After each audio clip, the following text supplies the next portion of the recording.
ఈరోజు అందరికి ఇష్టమైన ఒక పర్సన్ బర్త్డే. అది ఎవరో కాదు, సుడిగాలి సుధీర్ అండి. ఎంతో కష్టపడి ఎలాంటి బ్యాక్గ్రౌండ్ లేకుండా ఇండస్ట్రీ నుంచి వెళ్ళి తను డైరెక్ట్గా వచ్చేసాడు. ఎంతో కష్టపడ్డాడు. స్టార్టింగ్లో మ్యూజిషియన్గా అసలు అందరు ముందుకు వచ్చాడు. ఒకానొక టైంలో వచ్చేసి తినడానికి తిండి లేదు అండ్ నా ఫ్యామిలీని ఎలా చూసుకోవాలి, అసలు హైదరాబాద్కి వచ్చాను కానీ ఎవరు కూడా అవకాశాలు ఇస్తలేరు అని చెప్పేసి ఇంటర్వ్యూలో అయితే క్లియర్గా చెప్పాడు. తను ఇప్పుడున్న పొజిషన్కి అయితే అందరూ కూడా హ్యాపీగా ఉన్నారు.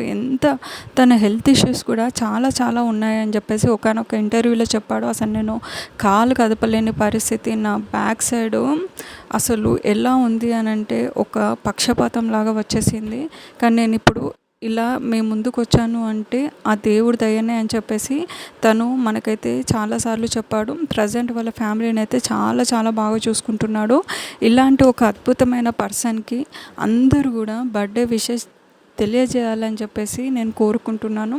వాళ్ళ ఫ్యామిలీ తరపు నుంచి వెళ్ళి ప్రజెంట్ అయితే కొన్ని ఫొటోస్ నేను ఇక్కడ పెట్టాను. సుడిగాలి సుధీర్ ఫ్యామిలీలో వచ్చేసి తన పేరెంట్స్ అండ్ వాళ్ళ తమ్ముడు భార్యతో కలిసి ఉంటున్నాడు. ప్రజెంట్ వాళ్ళ సిస్టర్ అయితే యూఎస్ఏలో ఉంది. తను వచ్చేసి తన భర్త, 2 పిల్లలతో హ్యాపీగా లైఫ్ని లీడ్ చేస్తుంది. అండ్ సుడిగాలి సుధీర్ లేటెస్ట్గా అయితే ఒక మూవీ అయితే సైన్ చేశాడు. అందులో వచ్చేసి ఎవరో కాదు, బిగ్ బాస్ బ్యూటీ ఆయేషా హీరోయిన్గా అయితే రాబోతుంది. ఈ మూవీ సక్సెస్ కావాలని చెప్పేసి అందరం కోరుకుంటున్నాము.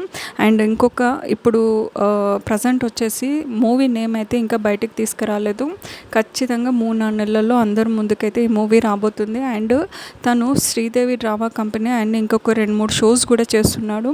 ప్రజెంట్ అయితే చేతి నిండా తనకి చాలా అవకాశాలు అయితే ఉన్నాయి. ఇదంతా కూడా తను కష్టపడిన దానికే అండి. Happy birthday Sudhi.